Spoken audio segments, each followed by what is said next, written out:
Kenny Omega calls out the Young Bucks last night on Dynamite. Is it enough to save this Death Rider storyline with the Young Bucks returning and now Kenny Omega getting involved? I'll let you know, and you let me know your thoughts on this episode of Screw the Script.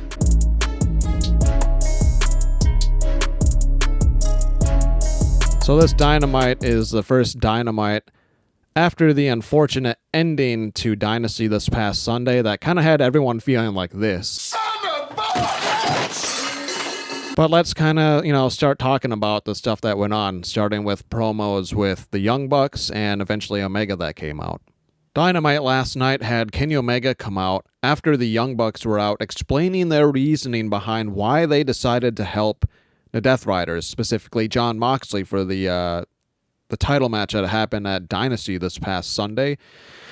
And, me personally, you can let me know down below. I want to know your thoughts on all of this and where you're just at mentally with the Death Rider storyline. But it's been going on for 8 months now. It started back at end of August, if I remember right. And to have the Young Bucks return and basically say, the Young Bucks, us, and the Death Riders were a lot more alike than you realize. Like, they want to change the world. They want the best for AEW. And yada, yada, yada. That was basically their explanation. You watched it last night. I don't need to go over it verbatim, but excuse me. I'm a little congested. I have a cold, but I don't know if I can just justify the Bucks getting involved to kind of save this storyline. It does make it interesting. I will give them that. The Young Bucks, when they returned at Dynasty, well, first off, when those lights hit, everyone was like, okay, what's going on? Who is this? I don't know if many people had the Bucks, of all things happening, to be that return or that surprise, if you will. So I will give them that. It was not expected. And I would say last night's reasoning was good enough for me. I don't love it. I don't hate it. I'm just going to be patient. And, we've all had to be patient with the last 8 months with this Death Rider storyline. We'll just see where it goes. Real quick, before I get on to Omega appearing, this right here, I'll have that up. Thank you, Harley Graham, for delivering that. That right there shows that, and I'll read it off my laptop since you guys are reading it there. As seen during the 2025 Dynasty pay-per-view that just happened this past Sunday. Let me grab my laptop. Jon Moxley defeated Swerve, retained the title. Outside interference as usual, unfortunately. There was a quote that said, "We have never heard that there was a plan for Swerve to win at Dynasty. To the contrary, we've heard quite a while back that Moxley has been set for a lengthy title run." It has been 8 months, so it's getting up there now for a lengthy title run. That decision was apparently made even before he won the title. Furthermore, AEW reportedly claimed internally that Moxley's title reign has caused live and DVR quarter numbers for television to increase despite online criticism from fans. And we've seen a lot of criticism, I myself included. There are people that are supporting this. That is okay. Pro wrestling is an art. It's a form of art. It's all subjective. I may not like it. You may like the Death Rider storyline. So that's an interesting thing to make note there. Kind of going on. So it seems like my guess is at this point, we're probably going to have him stay champ until All In July. Now, Darby Allin is making that climb. I think he starts in like a week. It takes like 2-3 months, and he's never done it before, so it's probably going to take on the longer end of those 2-3 months. So I don't think we're going to get him back in time to at least build a feud for All In. If he's starting later in April, he's not going to be done until mid to late June, most likely. To have him turn around after, I can imagine climbing Everest really puts a number on your body. And we all know Darby Allin's a tough son of a bitch for his size, but climbing Mount Everest is a whole different battle. So I don't think he's going to be the one anymore to dethrone Mox. Months ago, I thought, hey, maybe they finally push Darby and he gets a world title reign.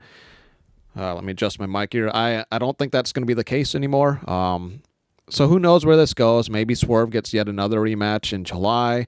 Maybe Hangman wins that tournament, the Owen Hart, and he gets the title shot and gets the title off Mox after he...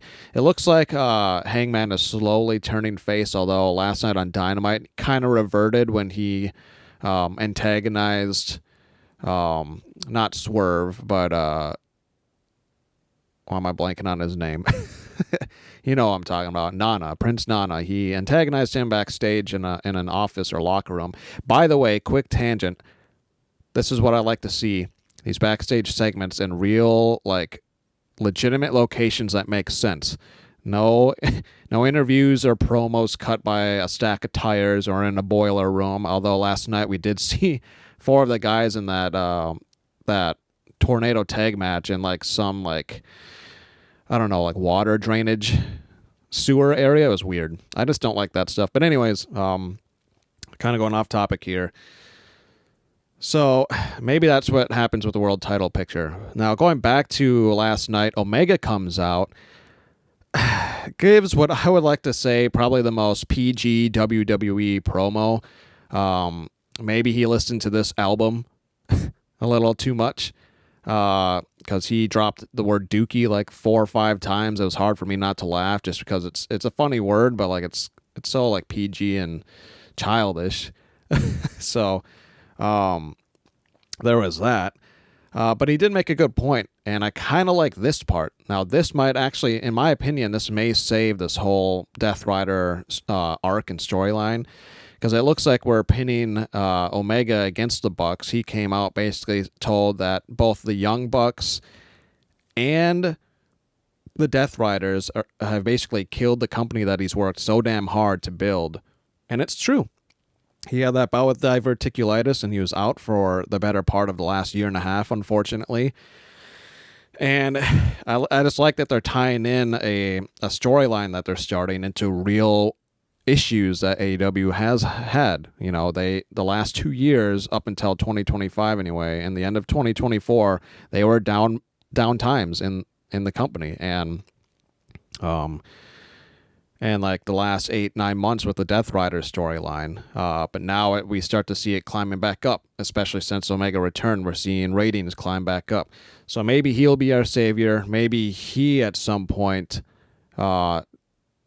helps maybe Ospreay or Hangman. Him and Hangman get back together, and you know they form a team to dethrone the Death Riders and stop the Bucks. So that's kind of my points on that. Last night, unfortunately, we saw Pac get injured. I really don't like buckle bombs. I think they're very dangerous. We all know Seth Rollins suffered a bad injury, I believe. I think it was not when he got buckle bombed. I think it was when he did the buckle bomb onto someone. I think he blew out his knee or something. I can't remember. Or he was injured by taking a buckle bomb. I can't quite remember. And then years ago, if you remember, Finn Balor took somewhat of like a buckle bomb onto the ringside like barricade, and it tore his pec, and he had to drop that title. That was like 10 years ago or something like that. And now last night, you know, that photo that I just showed, I'll have it back up here if I haven't put it up yet. There's a little quick photo. That must have been where Pac got injured, because it sounds like he's got some sort of ankle or knee injury, and it could have been how he fell into that turnbuckle there. And I was wondering why that match had such an abrupt end against Swerve. Not a bad match, but this seems to make sense why it ended so abruptly. So hopefully a quick recovery for Pac. I have loved him ever since he was Neville, and he had his good run in 205 Live in that tournament, if you remember all that. I think the Death Riders, when it ends, he needs to break out and finally be a singles competitor. This does make me think now, though, that... Was it this Saturday? It's either this Saturday or next Wednesday the Death Riders put up those trios titles against the Ops. I think at this point, with his injury, they're going to have to drop it. He'll probably still compete because Pac is, you know, a tough bastard. But I think they're going to drop those titles, which is fine by me because I don't like the Death Rider storyline. So them dropping the titles is good. Put it on Samoa Joe. Hook is still slowly building his character. He's just got to work on his mic skills. And Shibata is always fun. So, there would be a deserving trios, group to have those titles. And then maybe once we see those three drop the trios, then we see Moxley later on this summer drop the AEW title to maybe Hangman, maybe Ospreay. It'll probably be the winner of that Owen Hart tournament is probably going to be the one that actually dethrones them in July, because it doesn't look like we're going to have that Darby storyline that I was kind of guessing may happen a few months back. So that's quick coverage on Pac's injury there. I think the funniest part of Dynamite last night was during that 4-on-4 tornado tag match. The spot with Ricochet, they've done this a few times now, but here's that clip just to give you a good laugh. Ricochet, good enough ahead of Steven. Ricochet, where are you, fella? Oh, man, they bipped the guy in his bald head. Boy, did they ever bip him, Taz. So, yeah, we saw Ospreay, Kevin Knight, who I love. I'm going to keep, vouching for him to keep getting a big push in AEW. Mark Briscoe, and I honestly don't even remember right now off the top of my head who else was on that team between Kevin Knight, Will Ospreay, Mark Briscoe, Speedball Mike Bailey, that's right. The four of them won $100,000 each. I'm not really quite sure what all that entails. I believe that's stuff that happened in Lucha Underground, but still a fun match, very rewatchable. So I was like, in terms of the matches last night, none of them were really that good for the wrestling. It was kind of an off episode of Dynamite for me. So for the matches specifically, that was my favorite match. It was just a lot of fun, a lot of craziness, and then that funny spot with Ricochet. Other quick AEW news, Josh Matthews, if you remember him. Mr. Matthews! Mr. Matthews! He was a backstage personality and commentator in the WWE for a while. I think he also worked in ECW when they reprised it back in the mid to late 2000s, if I'm not mistaken. He was backstage. There's also reports, I have it right here if you want to read it, that Danielson is back helping backstage for storylines with Tony Khan, helping backstage. It really seems like the backstage morale in AEW is a lot better than it was a year and a half, 2 years ago with the whole CM Punk debacle on that huge mess. I think we should all just move past that, not hold it over their heads. They've only been around for 6 years. Show the same amount of forgiveness, if you will, that you do for WWE. I mean, they have a plethora of mistakes that they've made over the years, whether it's backstage stuff with commentators like Corey Graves, that stuff going on. You got Tiff Stratton and Charlotte beefing backstage. There's a lot of stuff going on over in WWE, but you don't really see it being pointed out because, for whatever reason, the popular thing right now is a hate on AEW and literally every little mistake that they do, unfortunately. So that's all I had for this episode of Screw the Script. Let me know down below, again, what you think with everything that went on last night with the Young Bucks, the Kenny Omega stuff. Do you think it's enough to save this Death Riders storyline that's been going on for 3/4 of a year now? Are you happy with it? Are you upset with it? Let me know what you think. Let me know what you think is going to happen leading up to All In a few months. Again, this has been Maverick with Screw the Script. Thanks for watching.